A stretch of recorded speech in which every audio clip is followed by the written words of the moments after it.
بسم الله الرحمن الرحیم فمن اعتدى علیکم فاعتدوا علیه بمثل ما اعتدى علیکم.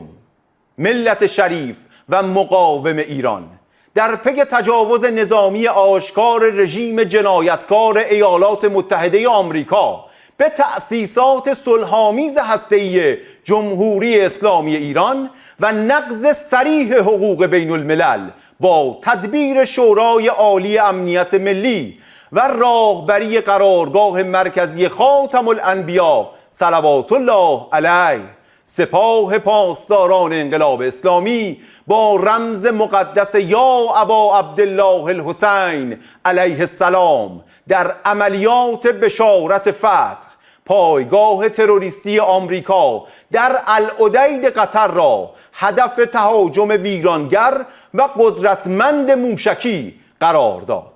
این پایگاه مقر سرفرماندهی نیروی هوایی و بزرگترین دارایی راهبردی ارتش تروریستی آمریکا در منطقه غرب آسیا بوده است. پیام اقدام قاطع فرزندان ملت در نیروهای مسلح برای کاخ سفید و متحدانش روشن و صریح است.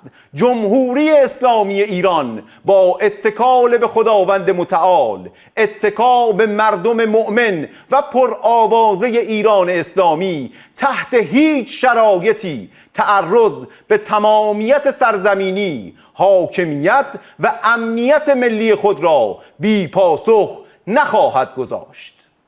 این تجاوز آشکار کرد که شرارت صهیونیست ها امتداد طراحی آمریکایی ها بوده است. بر این اساس یادآور می شویم در این دفاع ملی پایگاه ها و اهداف نظامی متحرک آمریکا در منطقه نه نقطه قدرت بلکه نقطه ضعف بزرگ این رژیم جنگ افروز به شمار می رود.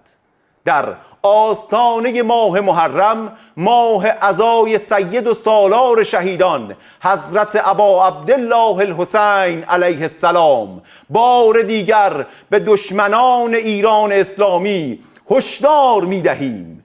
دوره بزن در رو به سر آمده و هر گونه تکرار شیطنت منجر به تسریع در فروپاشی ارکان نظامی آمریکا در منطقه، فرار خفتبار از غرب آسیا با اراده نیروهای مسلح مقتدر مردمی کشور و تحقق آرمان مشترک امت اسلامی و ملت‌های آزادیخواه جهان در محو قطبه سرطانی صهیون خواهد شد.